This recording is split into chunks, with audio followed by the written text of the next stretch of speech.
আসসালামু আলাইকুম প্রিয় দর্শক। জিয়া উদ্যানের সেই ভাইরাল ফুল বিক্রেতা বৃষ্টি, এর কাছে আর কি বলবো। তো এখানে বিষয় হচ্ছে এই যে ভাইটাকে দেখছেন, বৃষ্টি তোমার কাছে আসছে ভাইরাল হওয়ার জন্য। ভাইরাল হয় বলতে উনি একটু সাহায্যের জন্য আসছে। ওনার পায়ে একটা সমস্যা আছে। সবাই চায় ভালোভাবে সুস্থভাবে হাঁটতে, কর্ম করে খাইতে, তো উনিও চায়, কিন্তু আমাদের তো সেরকম তৌফিক নাই দেওয়ার মতন, কারণ আমি সাধারণ ঘরের মেয়ে। তা আমি সবার কাছে একটু এটাই চাইবো যে ভাইটাকে একটু সাপোর্ট করেন, একটু সাহায্য করেন, যাতে উনি ওনার পায়ের চিকিৎসাটা করতে পারে। জানো, ওনার যে পাও ভাঙার পর ওনার স্ত্রীকে ছাড়িয়ে নিতে চাচ্ছে তার তার হ্যাঁ, শ্বশুরে। হ্যাঁ শুনছি। শুনছো? হ্যাঁ, আসলে এইটা কি মানে কেমন মনে হয় যে একটা স্বামীর কাছ থেকে তার শ্বশুর ছাড়াই নেবে অসুস্থ হয়ে যাওয়ার কারণে? ওনার বউর উপরে আমার সম্পূর্ণ ভরসা আছে, কারণ ওনার বউর সাথে আমার অনেকবার কথা হয়েছে। ওনার বউ কোনো সময় ওনারা ছেড়ে যাইবো না। তোমার ফোন দিয়ে কথা বলছিলাম। হ্যাঁ, অনেকবার কথা হয়েছে আমার সাথে। আচ্ছা ভাই, কি হয়েছে একটু বলেন তো। অ্যাক্সিডেন্ট হয়েছিলাম ভাই। অ্যাক্সিডেন্টের পর আমার পাটা ভেঙে গেছে। ভেঙে যাওয়ার পর থেকে ভাই একটা অশান্তি, মানে শারীরিকভাবে তো অশান্তিতে আছি ভাই, সংসারের ভিতরেও একটা অশান্তি লাগে গেছে। আমার শ্বশুর সবসময় চায় আর কি আমার ওয়াইফটারে আমার কাছ থেকে নিয়ে যাওয়ার জন্য। মামলা টামলা সব কিছু কইরা উনি ঠেকাই দিছে। কিন্তু এখন বর্তমান আমার কাছে কোনো মামলা নাই, উঠাই নিছে, কারণ মানে আমার আপনার বউর কারণে আপনার শ্বশুরে মামলা উঠাইতে বাধ্য হয়েছে? হ্যাঁ, মানে আমার ওয়াইফ চাইছিল যে আমার ওনার বাপের উপরে একটা মামলা করে দিব। তাই এই কারণে এই কারণে মামলা নিজেই এই উঠাই অ্যাক্সিডেন্ট নিছে। হয়েছে কিভাবে? অ্যাক্সিডেন্টটা ভাই বাস গাড়িতে চাকরি করতাম, সে গাড়িটা অ্যাক্সিডেন্ট হয়েছিল। আপনি হেল্পার ছিলেন? জি। বাসের হেল্পার ছিল?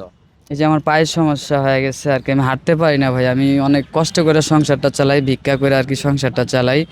এই কারণেই আমার শ্বশুর আর কি ছাড়াই নিতে চায়। ওনার মান সম্মানে বাজে। এলাকার লোকও কইছে যে ছেলেটা তো আগে তো এরকম করতো না, আগে তো এরকম। বাসা কোন জায়গায়? ঢাকাতে? ঢাকাতে ভাই কোনো বাসা নাই আমার। আমি আবার আজকে চলে যাবো, আমার বাসা দিনাজপুরে। কি বলেন, দিনাজপুর থেকে এই ভাঙ্গা পা নিয়ে ঢাকা আসছেন আপনি? জি ভাই, আমি অনেক কষ্টে আছি ভাই, আমি সাহায্যের জন্য আসছি ভাই। বৃষ্টি, এটা এটা কি দেখো, আমরা সুস্থ মানুষ, মানে তোমার যে ময়মনসিংহ যাইতে আসতে কত সময় লাগে, তাই তো আমরা যাইতে পারি না। অনেক সময় লাগে। প্রায় যদি আমি রাতে 9টায় গাইতে 10টায় গাইতে উঠি, তাহলে রাতে 3টা বাজে পৌঁছাবো। আর উনি আর যদি দিনাজপুর থেকে চলে আসছে। দিনে 7টায় উঠি, তাহলে 1টা বাজে পৌঁছাবো। আর উনি দিনাজপুর থেকে চলে আসছে, তাও এই অবস্থায়। আপনারা সবাই একটু ওনাকে সাহায্য করবেন। এখন কি মানে কোনো কারোর সাথে দেখা করতে আসছেন না ভিডিও করতে আসছেন? কাকার সাথে দেখা করতে আসি নাই, মানে আমার অনেকজনই টাকা দিছে, এ পর্যন্ত 18,000 টাকার মতো আমি পাইছি। আর 60,000 টাকা হলে আমার অপারেশন একদম কনফার্ম, একদম আমি স্বাভাবিকভাবে হাঁটতে পারবো। তাহলে আর মানুষের কাছে আমার ভিক্ষা করা লাগবে না। মানে ভিক্ষা করেন মানে? মানে ভাই সংসারটা আমার অনেক কষ্ট চলে, আমার ভিক্ষা করে তারপর আমার ভাই খাওয়া লাগে। এই কারণে এতটা অবস্থা খারাপ যে আপনার ভিক্ষা করে চলা লাগে? ভাই আমার ফ্যামিলিটা যদি আপনি সামনাসামনি দেখতেন, আমার বাড়িঘর, আমার কোনো জায়গা জমিও নাই ভাই। আমি সরকারি মাটিতে থাকি, আমি সরকার থেকে কোনো একটা ঘরও পাই নাই। টিনের মিনের মনে করেন এই মানুষে। অবস্থা, এখন কি ঢাকা থাকবেন না ভিক্ষা করবেন? এখন ঢাকা কেমনে থাকবো, মানে 2-3 দিন ভিক্ষা করে যা হয় আবার বাসায় চলে যাবো, আবার ভিক্ষা করে গাড়ি ভাড়ার টাকা উঠে আবার চলে আবার যাবেন। চলে যাবো। এই হচ্ছে কাহিনী, দেখছো? তো তোমার যারা ভালোবাসার লোক আছে, আমারও তো কেউ চিনে না।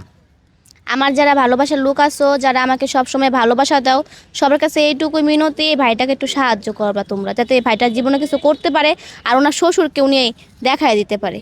সুস্থ হয়ে যাতে আবার স্বাভাবিক জীবনে আসে। আচ্ছা, আপনার সাথে যদি যোগাযোগ করে, কিভাবে যোগাযোগ করবে? আমার ফোন নাম্বার আছে তো নাম্বারটা একটু বলে দেন। 01708964442। নাম্বারটা আবার বলে দেন। 01708964442। এটা আমার বিকাশ নগদ দুইটাই আছে। তো প্রিয় দর্শক, এই নাম্বারটা স্ক্রিনে কিন্তু দেখতে পাচ্ছেন। এই নাম্বারটাতে একটু যোগাযোগ করে পারলে একটু সাহায্য সহযোগিতা করবেন। আর যদি এই সাহায্য আপনারা নাও করতে পারেন, আপনারা পারবেন দ্রুত ঝড়ের গতিতে শেয়ার করে দিতে। শেয়ার করে দিলেও অবশ্যই কেউ না কেউ সাহায্য করবে, তাই না? অবশ্যই। তো সবাই ভালো থাকবেন, এবং বৃষ্টির জন্য তো দোয়া করবেনই, এই ভাইয়ের জন্য দোয়া করবেন, ভাইকে একটু সাহায্য করবেন। আল্লাহ হাফেজ।